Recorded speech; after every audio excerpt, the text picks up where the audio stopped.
Hello. I'm Victoria. And I'm Gabriele. We are related. I'm Victoria's Wool, and this is my mother, who I taught how to knit. That's right. You taught me how to knit. People are going to ask that. Did your mother teach you? No. My mother taught me. I taught her. Mm-hmm. So, how are you? It's a good day today. Thank you for asking. Yeah.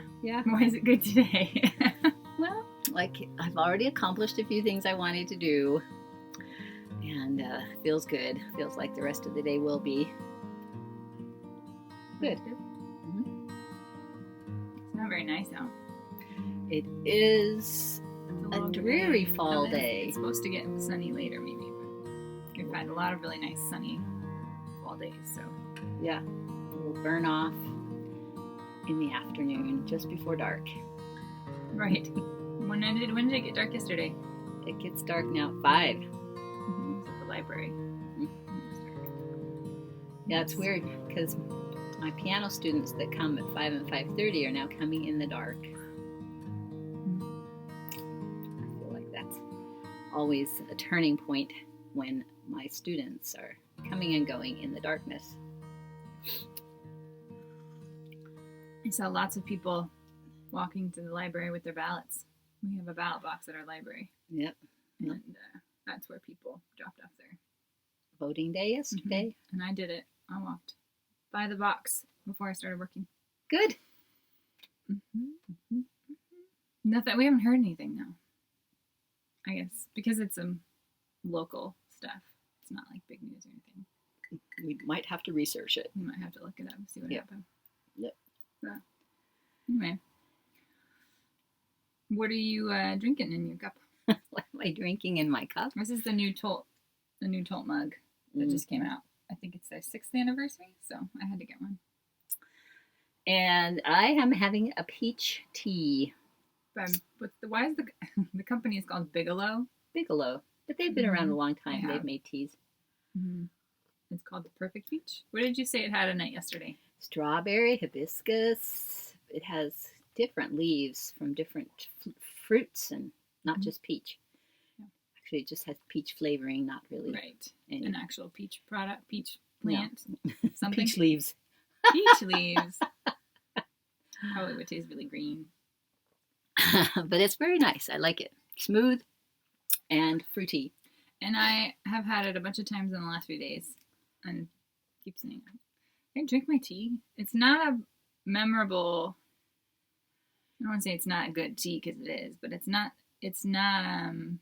distinct enough for me to have remembered it. I must consume it really quickly and then. Oh, like you don't have thoughts about it after, like, no, oh, that was. Or thoughts during that, oh, this is peach. Because of, probably because of all those other things. It's really tasty. Mm-hmm. Mm-hmm. But I'm like, did I drink that? Mm-hmm. Forgot already. Yeah. Well, what are you working on? What am I working on? Well, I have another asymmetrical scarf.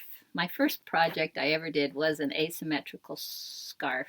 Careful that you don't hit the camera. And the tutorial is on YouTube, and the guy's name is Spider Fiber. Anyway, he has a really good tutorial to make the lioness shawl. To make the lioness shawl. I don't even think he calls it a lioness shawl. No? No. And but it is the lioness, isn't it? It is. Yes. It's a similar pattern. You had a lioness pattern. Okay. At one point. So this is the first time I've used really neutral wool fibers. Because usually I'm all into color, but this is a Homespun House colorway. Shut Up and Drive. Shut Up and Drive.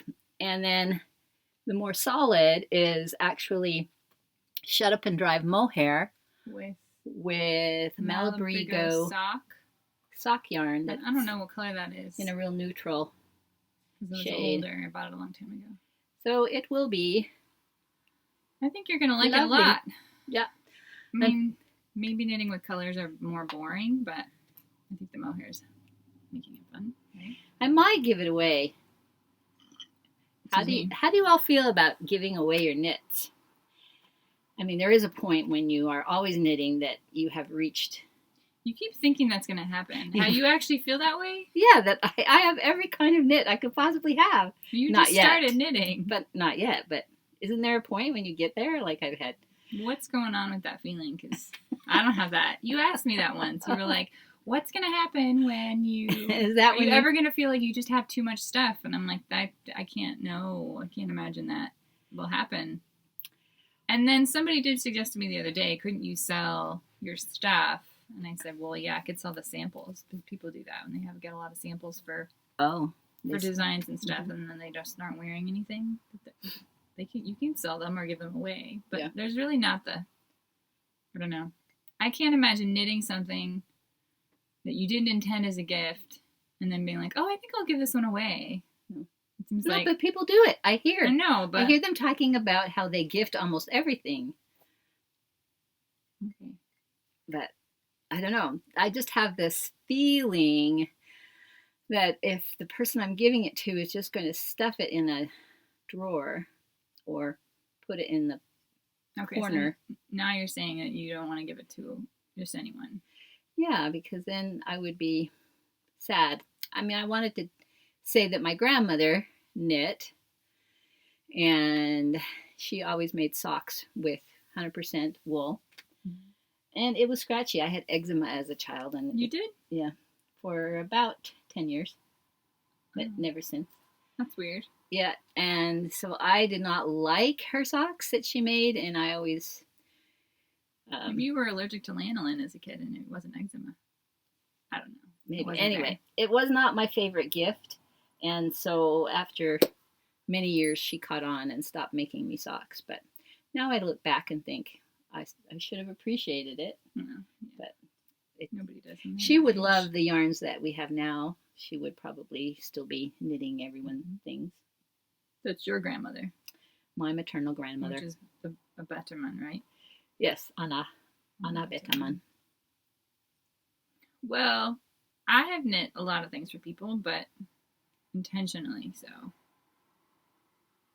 Yeah, so you planned the project with that I know in mind. who's going to get it. Yeah. And whether or not they're going to like it and stuff. So the second one I'm working on what else are you working is definitely for me. Will not be given away. This is my second Turtle Dove sweater. Espace Tricot free pattern. Oh, they're following me now, did I tell you? No, they're following you? Mm-hmm. Cool. Anyway, I am down at the ribbing. This is the Turtle Dove? This is the Turtle Dove. And this is knit in Woolfolk Luft. So I have a blue on the top, and then the rest of the sweater is in there black that has a black core and not a white core, so it's solid black. And I'm looking forward to being done. You're on the ribbing on the back, right? I'm on the ribbing on the front. Oh. This is the front. And then I will do a little longer ribbing on the back. Yeah. So those are the two projects that I'm working on every day. What do you think about knitting with black yarn? Well, knitting with black yarn is an issue. If there's not enough light for my older eyes, I often make mistakes.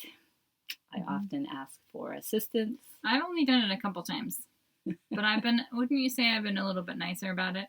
Because I understand it's black and I can see in the future and know that if I don't help you, then it will be worse. So I'm like, how will it be worse? Give it over here. Well, because then you have when you tink back, you put your needle in the wrong place, and then you try to fix it. Yeah, it doesn't. And then it ends up in a kind of like panicky moment rather than a darn, I messed up the ribbing, more like a my project is ruined. Panic, freak out, and I'm like, calm down. No, I'm not over that fear of, oh no, this is ruined. I'm going to have to take it all apart. It has been better since I realized that when you get upset about it, that I actually get mad at you. Yeah, you do. Why? Because I feel what you're feeling. Oh. So when you say, ah, you make that noise, ah, and I'm like, oh, no. Please stop making that sound, and then I can get irritated. Especially then if it feels like it's my responsibility to help you, because I'm the one that started this whole thing. Yes, beware.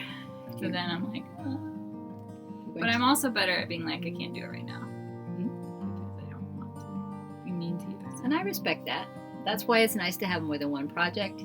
Right. Because when I am stuck on one, there's something else. Or you're waiting for me to finish, like that project over there of my shawl sample that you were going to sample for me. And it got too many stitches in it, and we have to go back. I haven't done it.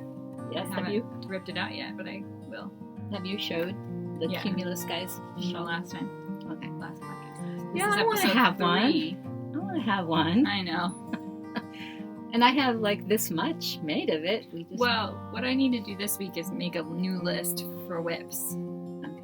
I started doing it on Monday a little bit, but I need to see that little list over there on the wall by the. I do. There's that one, and then there's also one. Is my Cumulus shawl on there? It's not on there. But there's also one over here behind the desk.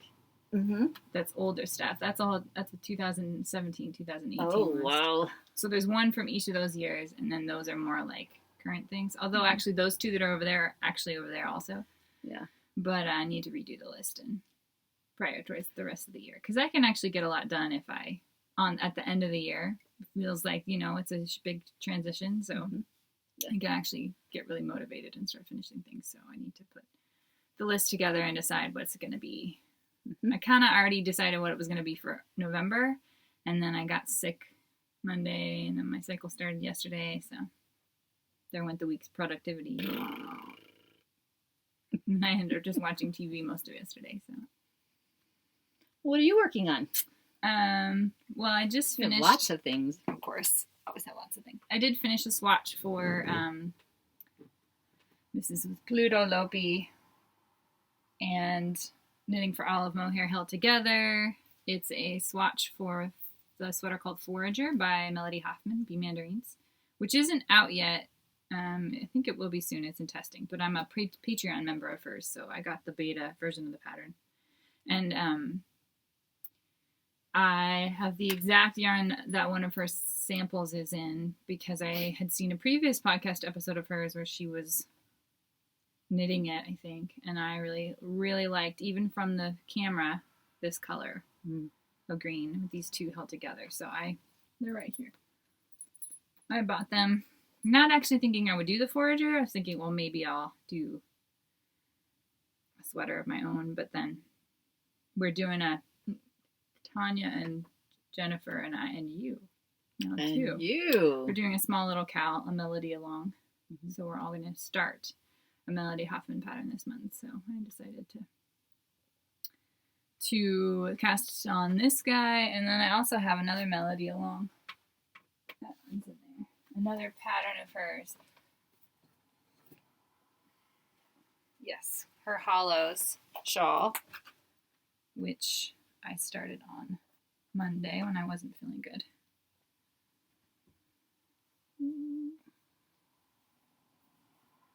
It has big eyelets and then some stockinette and garter. And this yarn was purchased it was gifted to me by Tanya. It's a Homespun House. Cashmere merino fingering. I haven't mastered the whole focusing thing for the camera yet. That's what that is. That's what this bottom is. It's in Lincoln. Yeah, it's really nice. One of my favorite reds. So yeah, so there's that. Those are personal projects. Those are not design projects, but I do have I won't show you all of it. I guess I could just do a little basket along. That's what's nice about having all your baskets hanging up. You just know where all your projects are.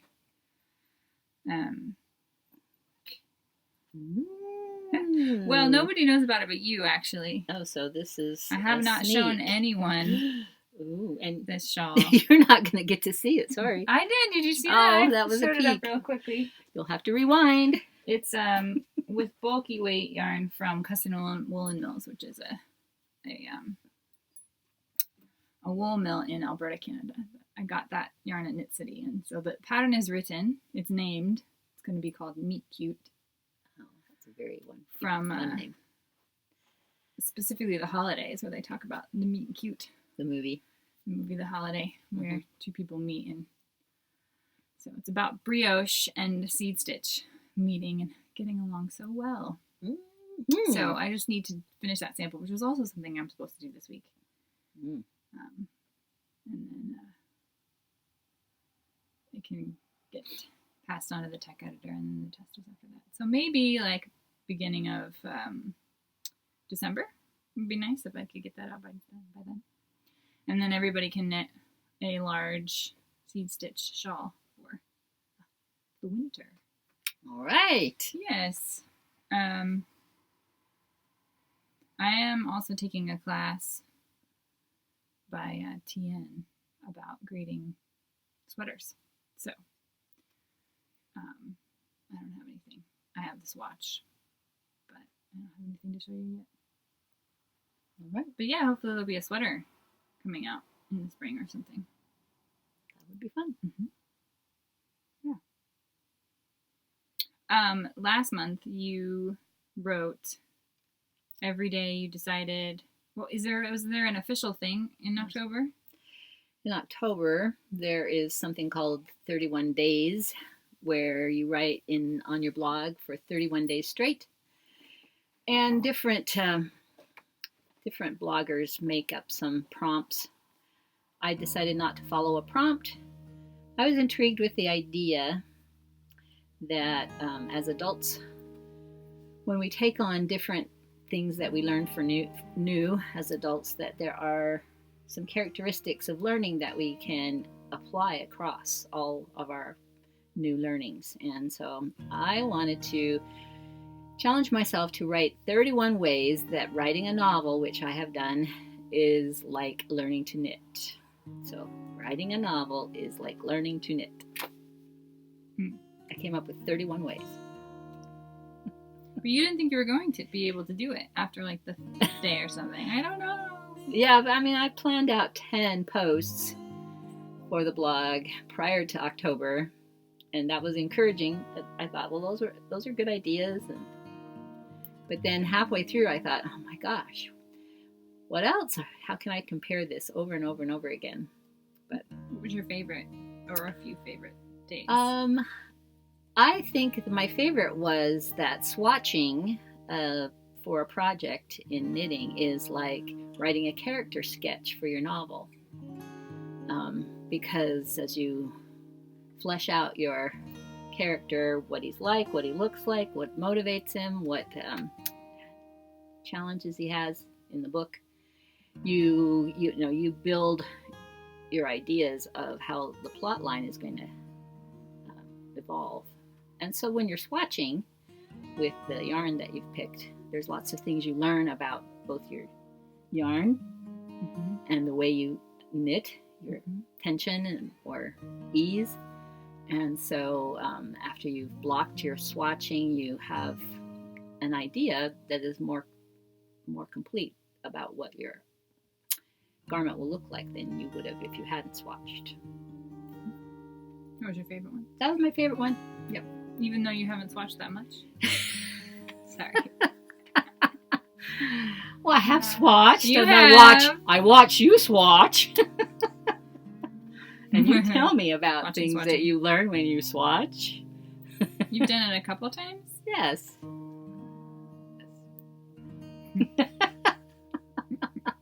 Well, I mean, no one likes swatching. The thing is, I keep making the same pattern over and over again, so I don't have to swatch. But do you want to learn something new? So what's up with, why do we have to make something new if you love a pattern and you... Well, what's the one you're wearing right now? Okay, this is That's the Seventh Sister Capelet. From that book. From the book about fairy knitting by also a Hoffmann. What's her first name? You can put it at the bottom of Anyway, the screen. I don't know. Seventh sister Capelet. And so You've made 5? I have made 5 and I have gifted 3. There you go. And so I own this one that is that color, and then The Lincoln. This is all Homespun House colors? Not all. This is Ash, Homespun House Ash. This is Homespun House Lincoln. And then, This is a gray that I got from Magtosh. No, maybe is it Woolfolk? Magpie. Or maybe Woolfolk. Anyway, it was something left over. Mhm. Oh, I know. It was from the poncho I made. So it was Woolfolk. Yeah. And So then this is Fresh Sheets. this is Right? Fresh Sheets. From Homespun House. Hi, Molly. Yeah. We love you, y'all. And then I made this one previous to that one. So this was Magpie That's like Velvet Underground? Velvet Underground.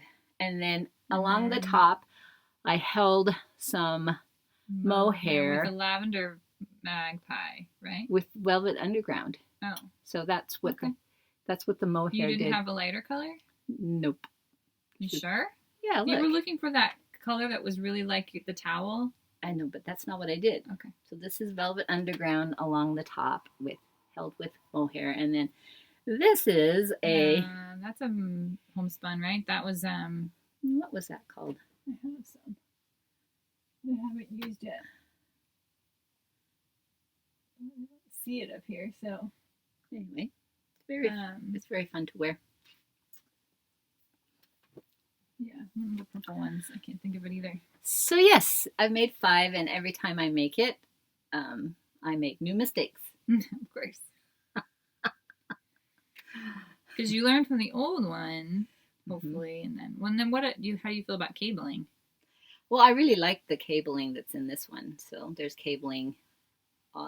Most of it is cabling. What's nice about that pattern is even though you make mistakes, none of them are visible. No, not really. I mean, Even I could point them out stitch to you. count off. Even at the first one I know you made that you didn't have, and I was like, you can't do the cables spaced correctly if you don't have the right stitch count. But it didn't seem to matter. So. the stitch is called moth lace. Okay. That's the cabling stitch. And then this Like- lace. Like a moth came along and ate holes in your shawl. Yeah. Is that No, what I that's think like? it has to do with like, The shape of the wings or something? yeah, when you Okay. pull these apart, the cabling, I don't think you can see. When You're always making it in colors that are variegated, so it's hard for me to see it. Yeah, when you pull the Mhm. cables apart, you get a wing. Very cool. Yep. And how many lionesses have you made? What? 5? 5 See, I lioness think shawls. that's why you're giving them away, because you're making the same thing because you enjoy making it, and then why do you need 5 of them? Yeah, it's so true. yeah, you would give it away, Mhm. which That's I true. have sort of done. I've made a couple of hats and given one away, but Mhm. with always the intention of doing that. Yeah. Because I don't have enough time to knit things that are repeats really, or knit things that are really for other people most of the time. Mhm. I've only done one this year, I think, that I knit for someone else. Well, as a designer, that is your job, and I don't. I'm always Have competing whether I'm competing with my time between things for myself and working on designs. Yeah. So yeah, this is also a Homespun House sock. This is Puddle Jumper. So, and this is the second one. I didn't realize I'd made it this far because I finished the first one. You didn't remember you'd finished? Well, the I'm first knitting one? 2 pairs because actually I get tired of the same colorway, so I started making the pumpkin one, Mhm. and I've gotten pretty far along on that. And then I just thought, I should probably finish the Puddle Jumper just so that I can have a finished project. Mhm. And I'm pulling this out this morning, and yeah, I should probably check how many rows I did on the other sock. So yeah, this is basically a version of Kjerste's Swanky socks where I'm going to just knit a tube. And that's not really what you do in Kjerste's Swanky sock pattern. You do measure and make your put your waist yarn into your heel and then keep knitting the foot. Whereas this one, I'm actually just going to knit a tube and then cut into it and put an afterthought heel in. Really? So I didn't actually understand that. You cut into it and well, then you can either get heel? to the spot where, well, you'd be knitting top down. So you either get to the spot where you're going to put the heel in, and then half the stitches you don't slip them onto waist yarn. You knit them with a waist yarn, and then you slide those stitches all back to the original needle, and then you knit again with your sock yarn. So you have this line through half the stitches of waist yarn that then you cut and pull out, and then it exposes a hole, which then you take and you go and you make a heel. Oh. So you can do it. You can do it that way, or well, you probably did know it, but you didn't understand when I did that pattern what I was talking about. Probably not. So this way with an afterthought heel is you don't put the waist yarn in. You cut into a row of knitting, but you thread a needle above and below the row you're going to cut. And you still only cut half of them because you're only putting the heel on half the back end of the sock. And I think that when I made this, the first puddle jumper, I used double pointed needles. And I put a double pointed needle above the row I was going to cut and a double pointed needle below. And then I cut with those hard needles sitting above and below it, and that didn't it wasn't easy to do. So I did see a tip where you actually use the magic loop method so that you're threading the cable of the needle, not the tip, through the stitches above and below. And then actually that is actually smaller usually in diameter, so it's a little easier to do. So that's probably what I'll do this time, even though I'm not going to do the heel magic loop because I think it leaves a larger gap, personally. So I'm going to use double pointed needles, but I will make the cut into the yarn with the cable of a long circular needle first. Sounds complicated. It is. I have not made any socks. In the sense that there's little things you can do to make it easier on yourself if you're going to do work that's so tiny on a size 1. So, yep. And eventually maybe I'll get over the afterthought heel and I'll actually go back to it. I've only done a heel flap. Maybe I've only done it once because I had the first sock in it was an alpaca, 100% alpaca sock because I didn't understand that was going to just fall right off my foot. And I never made the pair because I was like, well, it's not very fitting. It's very floppy. So I never made the second one. So I have done a heel turn at least once. I think I'm a little bit more confident now. It would be no big deal, but I have been doing afterthoughts for all the pairs of socks I made, including the blue pair I made for you. That's an afterthought heel. That has an afterthought heel on it. And I made a pair for Bethany's wedding. Although I didn't finish them in time. She was going to have blue socks to wear in her boots for her wedding. But then it was either that I finished the playlist for the wedding or that I make her sock. I had to choose. So I gave her a pair of old blue socks of mine to wear. Here you go. You can borrow these. And then I finished them later. But yeah. What were we talking about before this? I brought this up. Oh yeah, all the different copies you've made. Yeah. Of the same pattern. What's that you've got over there? Oh, this I am delighted that I finished. This is the striped bobble cowl by Joji Locatelli. That's what it's called. The striped. How descriptive. Well, it is in truth a striped bobble cowl. And it really turned out nice. You did that in the cashmere merino from Homespun House? I did. I'm kind of a snob about cashmere in my wool. It just feels so pleasant. Anyway. Yeah, I like the little tassels. They're cute. Has anybody commented on that one when you worn it? No. No? No one's been like, oh, just love it. But, since I've been starting knitting, I've commented on the people who are wearing hand knit. And I probably wouldn't have commented. Knits, right? Yeah. Yeah. And especially if I'm out and about, like at a doctor's office, I watched a woman knitting, and I found her very fascinating because she was someone who did something I can do, and we talked a lot. So yeah, I noticed hand knits. Yeah, I'm noticing the hand knits and also patterns in what people are wearing all the time. When I'm at farmer's market, especially, I sometimes take photos of people with no heads because I'm trying to, look at this pattern on that. And I know they didn't make it because I can tell they didn't make it. But even if it's hand, it's even just store bought, you look at the pattern of the sweater. That's an interesting graphic on something, or that's an interesting way to wear that, or stripes or something like that. Yeah, I have a lot of pictures from being out and about that I'm just grabbing. More in a sense of like, I don't know, I think it would be nice to have a file on my computer of things where I can look for inspiration. Not that it's constantly everywhere anyway, from Instagram. And I guess I could do a private Pinterest board of that too, of things I've seen people wear that I take screenshots of and stuff like that. Yeah, just because I'm like, well, I've never thought of that before. Which is the whole reason of still knitting other people's designs too, is that you learn a new construction method that you would never have conceived of, or even the way somebody writes something. It's helpful to learn things still, because I don't really know what I'm doing.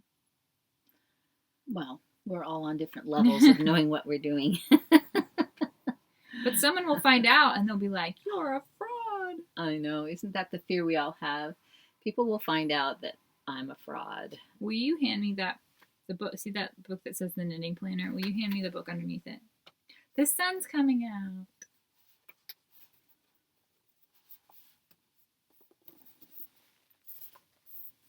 This is Big Dreams Daily Joys by Elise, Blaha, Cripe. This is Cripe. I think it's Cripe, actually. Okay. She is Elise Joy on Instagram, and her she's a goal setter and a entrepreneur, and her business is the Get to Work book planner, which I use. But there was a quote in here that I probably won't be able to find, but it says something about right, nobody knows what they're doing, and that you have to do something to learn it. I think that's in the first chapter, that even though you don't know what you're doing, that doesn't mean that you can't. It doesn't mean that you can't do something with it. I think people often feel like, well, then if I'm going to charge money for something, then I should be an expert. You should be a master. Yes. And I think then we should probably in society make a distinction between someone who's offering a valuable product and someone who's an expert, because they're both valuable, but they are different. So you wouldn't necessarily give the same credit or the same power to somebody who is starting out doing something versus someone who's has a doctorate in it. Right. But that doesn't mean that they don't have something to offer. And I have an add-on to that. Julia Cameron has written many books on creativity, one being The Artist's Way.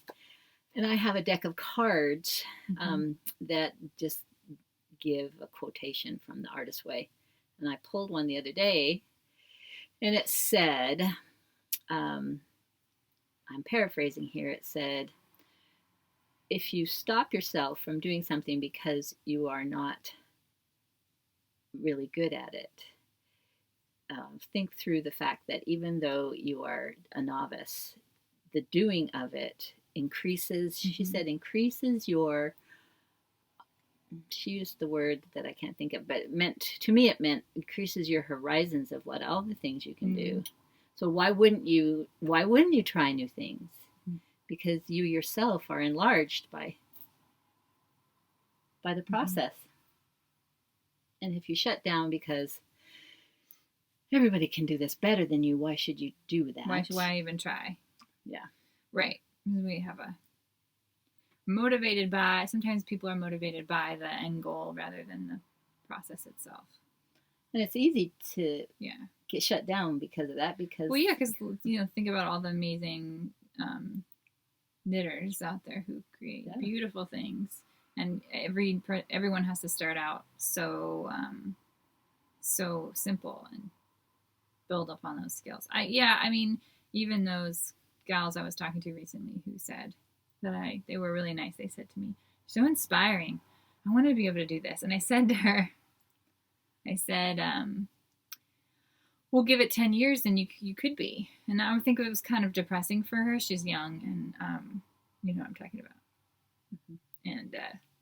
And it was like, well, yeah, because anything that you get really good at takes a really long time to do it. And the difference between the things you choose not to get good at and the things you choose to get good at are whether or not you like doing them.